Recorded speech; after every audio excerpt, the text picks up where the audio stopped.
pense que c'est ça qui nous motive tous les matins, c'est de se dire que aujourd'hui on va sauver des vies, on les accueille, on les soigne et on les relâche dans leur milieu naturel. Donc c'est l'objectif d'un centre de soins en France. Salut, si tu me connais pas, moi c'est Émilie et en ce moment je fais un tour de France en van aménagé à la rencontre de ceux qui travaillent au quotidien pour sauver les animaux sauvages de notre beau pays. Alors si t'aimes l'aventure, les animaux, la van life et la France, abonne-toi et clique sur la cloche pour ne rien rater. Dans la dernière vidéo, je rencontrais l'association Espèces en canoë pour voir les tortues sauvages. Après cette superbe journée, j'avais 4 jours sans association. J'ai fait du montage au bord d'un champ où les moutons sont venus me dire bonjour. Les petits moutons! Puis j'ai roulé jusqu'à Nice pour rendre visite à une amie. Je suis restée la matinée chez mon amie, on a déjeuné ensemble, puis j'ai repris la route. C'est parti, direction le nord! Goodbye la Côte d'Azur! Arrivée au pied des premières montagnes, je n'aurais jamais pu imaginer les paysages qui m'attendaient. J'ai été complètement époustouflée.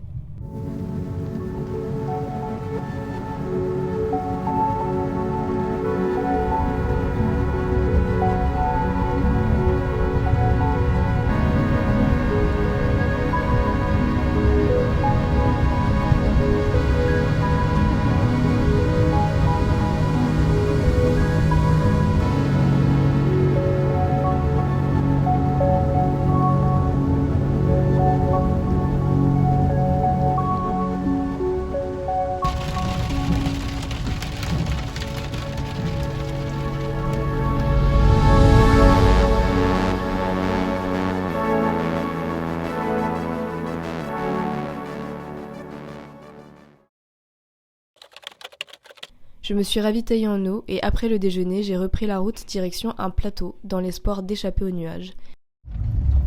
Bon alors là je monte dans le nuage et normalement mon spot de ce soir est assez haut parce que c'est censé être au niveau du col. Ouah c'est spooky, on voit rien. Oh là là, on dirait bien que je vais être au-dessus des nuages. Waouh. Regardez comme ça sort.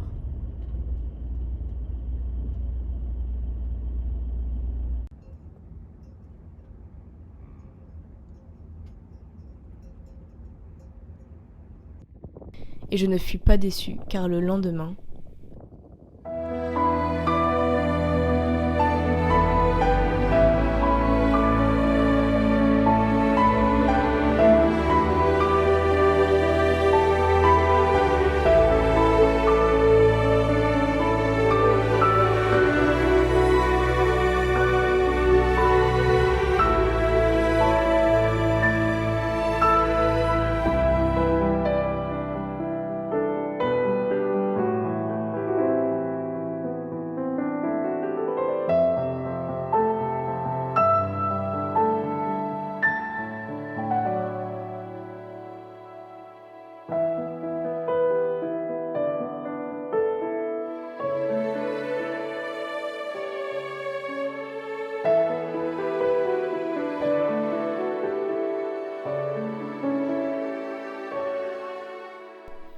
j'ai passé la matinée le coffre ouvert pour profiter de cette superbe vue au-dessus des nuages tout en faisant du montage.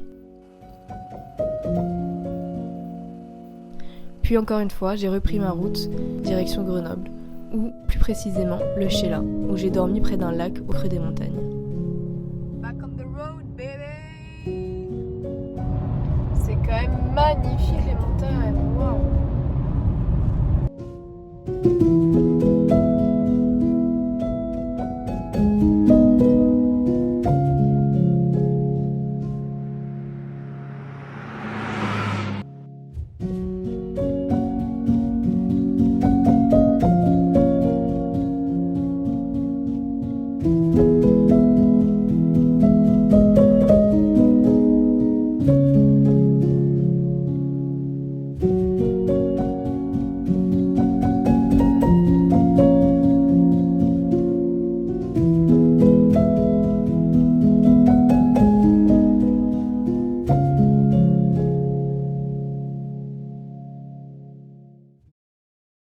Salut tout le monde, j'espère que vous allez bien. Aujourd'hui, je vais rencontrer l'association Tétra Libre, qui est un centre de sauvegarde de la faune sauvage. Le principe, c'est le même que celui du Marais aux oiseaux à l'île d'Oléron. Je ne sais pas si tu as vu l'épisode, je te mets le lien juste au-dessus.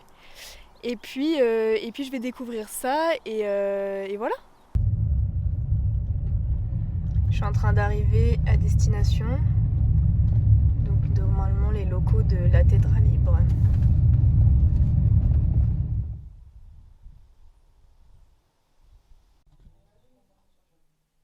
Mis en bout de bois, en gros il y a une marche, voilà. Ouais. Et il y a...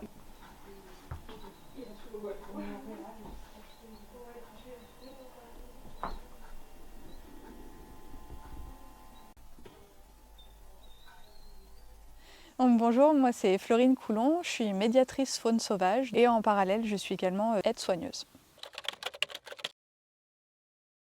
Alors le centre de soins du Tétra Libre, c'est une association qui accueille les oiseaux et les mammifères en situation de détresse. On les accueille, on les soigne et on les relâche dans leur milieu naturel. Donc c'est l'objectif d'un centre de soins en France. Il y a environ une centaine de centres de soins. Ici, nous, le nôtre, il a vu le jour en mai 2020. L'ouverture du centre, la création de l'association date depuis 2015. Ici, nous, sur les pays de Savoie, il n'y avait aucun centre de soins. Donc, que ce soit le département de la Savoie et de la Haute-Savoie, les animaux étaient transférés aux deux centres de soins les plus proches en France, qui est l'Hirondelle du côté de Lyon et le Ticodrome à Grenoble. Donc, c'était des animaux qui faisaient des fois jusqu'à 3 heures, 4 heures de route pour être pris en charge dans un centre de soins. Donc, il y avait vraiment une réelle demande. La principale cause, c'est lié aux activités de l'homme, donc les trafics routiers, le jardinage, le débroussaillage, le dérangement de certaines espèces, la prédation chat également qui augmente d'année en année. Mais on va dire que 90% de nos accueils sont liés aux activités de l'homme. Si jamais vous trouvez un animal sauvage que vous pensez en détresse, n'hésitez pas avant d'agir à appeler un centre de soins pour prendre des conseils parce que on a tendance à vouloir bien faire les choses et en faisant les choses, on les fait mal et ça engendre des difficultés.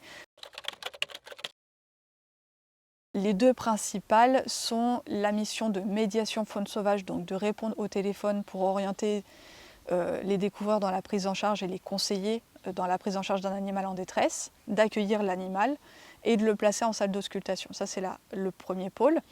Une fois qu'on a déjà ce premier contact, l'animal arrive et il est soigné. Donc on a des missions de soins à la faune sauvage. Donc ça, c'est les deux grands pôles. Et on a également d'autres activités annexes. On a des bénévoles qui viennent pour faire des travaux, donc continuer à réaménager les volières, continuer à réhabiliter le bâtiment pour faire de nouvelles caves, de nouvelles infirmeries. On a également des actions de sensibilisation et d'animation auprès du public. Donc on a des bénévoles qui viennent pour nous aider lors des événements, tenir un stand, faire une animation auprès des plus jeunes, faire des jeux pédagogiques, etc. Donc... Et le poids également. Donc on les identifie avec de la couleur pour les reconnaître. 1,45 kg. Donc là on va vérifier un peu les piquants. Donc là ça c'est une adulte, une femelle hérissonne qui a été scalpée sur tout le côté. Et puis là on est en train de voir que les piquants y repoussent. Voilà, on voit qu'elle fait une belle boule pour se défendre. Ils ont été scalpés sur le côté avec des engins de débroussaillage. Il y a eu un autre qui a eu une prédation chien. Donc c'est des individus qui sont prêts à être pratiquement relâchés. On attend juste la repousse des piquants pour que ça fasse vraiment une belle boule de piquant pour qu'ils ne soient pas prédatés par la suite.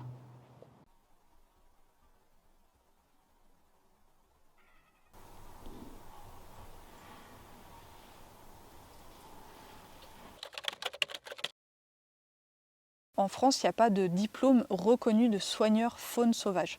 Il y a des diplômes reconnus en soigneur animalier ou assistante vétérinaire ou vétérinaire. Donc il n'y a pas de profil type. Il y a différents stagiaires qui arrivent ou des bénévoles qui arrivent ou même des salariés qu'on recrute qui n'ont pas du tout le profil de soigneur animalier dans leurs études, mais qui l'ont développé par la suite grâce à l'expérience. Donc ils ont fait du bénévolat dans différents centres de soins.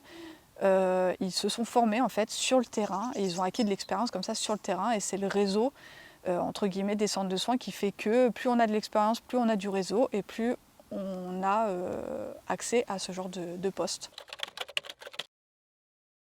Au sein d'un centre de soins, ça fonctionne à, on va dire, 95% de l'aide de bénévoles. Donc on a également l'aide de 10 services civiques à l'année. On a également des stagiaires, entre 3 semaines et 2 mois maximum. Nous, on ne publie pas forcément d'offres de stage ou d'éco-volontariat. C'est des candidatures spontanées. C'est des métiers de passion. C'est ce que je dis à ma famille. Je serai pas riche, mais au moins je serai heureuse. C'est ça. Non, mais moi, Vraiment. Vraiment. Et puis t'es heureuse, puis c'est utile. Oui, bah oui, on se Ouais, sent c'est ça. utile, carrément. Ah ouais, tellement. Pour faire ce genre de métier-là, il faut être vraiment passionné parce qu'on fait beaucoup d'heures. On a aussi ce stress du financement à la fin de l'année ou même mois par mois. Mais ce que j'aime dans mon travail, c'est la polyvalence, l'entraide. On est en contact avec l'animal, mais on est aussi en contact avec l'humain. Et du coup, il y a beaucoup de bienveillance. Donc ça, c'est ce que j'aime dans mon métier. Et puis l'excitation à chaque fois d'ouvrir un carton et de se dire, bon, qu'est-ce qu'on va avoir aujourd'hui? Est-ce qu'on va soigner un vautour? Est-ce qu'on va soigner un moineau? Qu'est-ce qu'il aura? Voilà, cette excitation de se dire que, en fait, si on n'est pas là, il n'y aura personne qui pourra le prendre en charge et de se rendre utile, en fait, d'agir. Et c'est vraiment tous ensemble qu'on arrive à faire de belles choses et qu'on arrive à soigner autant d'animaux. Donc je pense que c'est ça qui nous motive tous les matins, c'est de se dire que aujourd'hui on va sauver des vies. Et voilà, c'est ça qui est important dans mon métier et qui me fait vibrer. Je sors de ma rencontre avec l'association et le centre de sauvegarde Le Tétra Libre. Et c'était trop bien. Franchement, l'équipe, merci beaucoup si vous regardez la vidéo. Et puis surtout, vous qui regardez, allez voir le site internet, allez vous renseigner puisque c'est une super structure qui est complètement holistique, c'est-à-dire que oui, ils sauvent des animaux, mais ils ont pensé aussi tous leurs locaux, tout leur fonctionnement autour de la préservation de l'environnement. Et c'est génial, donc bravo à elles et bravo pour leur travail. Et puis sachez que beaucoup de centres de soins en France existent. Je vais vous mettre dans la description de la vidéo un site qui recense le réseau en fait des centres de sauvegarde. Et ils ont tous besoin de bénévoles, de services civiques, de stagiaires, donc allez-y quoi, n'hésitez pas si vous cherchez de l'expérience, contactez ces centres de soins. Il y en a partout en France, donc il y en a sûrement un à côté de chez vous. Là je vais reprendre la route pour me trouver un spot pour ce soir et puis voilà, c'était l'avant-dernière asso, la prochaine elle est en région parisienne, donc à côté de chez moi. Et puis ça sent la fin, mais c'est trop bien. Bon, finalement, il y a un changement de plan. Je devais continuer ma route vers le nord. Et en fait, là, je me dirige vers l'est parce que je vais à Chamonix. Voilà, je me fais un petit cadeau à moi-même pour me féliciter de ce voyage qui se passe hyper bien.